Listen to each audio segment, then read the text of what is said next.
Hi guys, and welcome. We have to talk about Clinton Kane's YouTube video clearing the air about all the things he lied about. In 23, Tana Mojo went on the Zach Sang show and kind of aired out some details about Clinton Kane and his relationship with Brooke Schofield, who is her podcast co-host of the Cancel podcast. The reason she discussed this with Zach Sang is because Zach is the one who introduced Clinton Kane to Brooke Schofield, so he felt kind of guilty for the situation after hearing about all the things that have been coming out about him and how the relationship went with him and Brooke Schofield.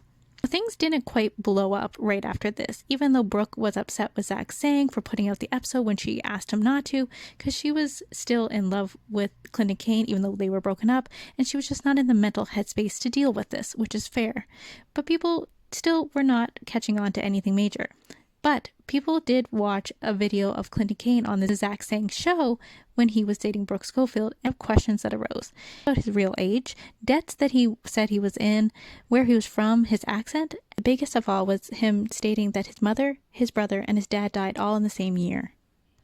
Your mom passed? Yeah. Your brother passed? Mm-hmm. And your dad passed? 1 year, yeah. Yeah, it was a lot. Chicken Tendies is actually about losing my mom. And Show, he talked about how he actually wrote one of his songs called Chicken Tendies about this mom that he had lost. But people in the comments said that they knew Clinton Kane and his mom did not die and he does not have an accent, and they were suspicious of a lot of other things he said. Things still didn't really heat up until Clinton Kane was promoting one of his new albums, and he made a dig at Brooke Schofield that one of his exes is still yapping about him 2 years later. And this set off a firestorm. Brooke Schofield decided to hop on TikTok and make a series about her relationship with Clinton Kane. And let me just tell you, it went viral. And Clinton Kane did not look good in this story. She talked about how he was very controlling and manipulative to her and how he cheated on her throughout the relationship. Clinton Kane decided he would make response videos to Brooke's videos, and it did not go over well. He addressed some things, but the things that he addressed were so irrelevant to the actual plot that people were pretty mad. He did not address any of the actual lies that Brooke was talking about, but he talked about little details that she messed up on, like, oh, we didn't meet at 10, we met at this time. Oh, we weren't here, we were actually at this other location. Or I said this, not this. Very small details that no one really cared about. They wanted to know the big details, like, did you lie about your mom and your brother dying? Clinton did address him explaining that the mother he was talking about who died was a mother figure that died. He was when Chicken Tendies was coming out, I put out a note on Instagram that a special person had died, and that person was a motherly figure. Maybe I was actually estranged from his real mother, but decided to say, oh, my mom died, and did not clarify that it was a mother figure of his who died.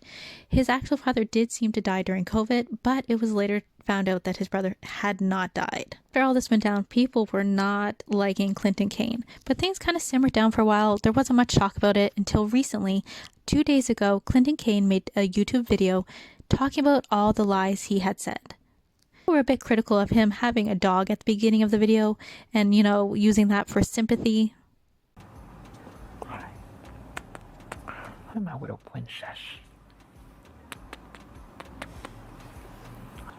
What kind of sick monster uses a cute little animal to get more engagement? Sorry, I just couldn't help it. He addresses some of the issues. He does go on to say that his mother did not die, his brother did not die, and that his father did die during COVID. My dad, he died in July 2020 when COVID first hit. There was a funeral I was in through Zoom. He also addresses his accent and him saying he's from Australia.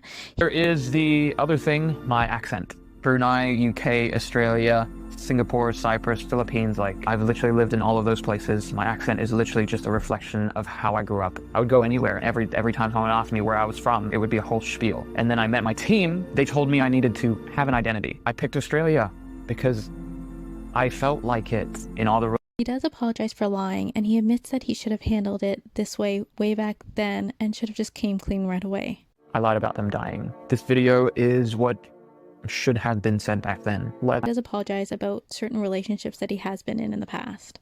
relationships I've been in, I have made a lot of mistakes. I am so sorry for my part. And I mean all of that. In explaining why he said some of his family members were dead is because he already felt they were dead to him, as he was not really connected to them and had been estranged for a while. There's relationships to actually be dead because they already felt dead. Because there's a lot of unresolved trauma there. And running away from it felt like the right answer at the time. Maybe if I said it out loud in public, made it real, or maybe it was a cry for help. Maybe I wanted her attention. I know I hurt a lot of people. I am so fucking sorry for that. There is... We'll never really know why he lied, and he might never know himself why he lied, like what the reasons were why he did lie.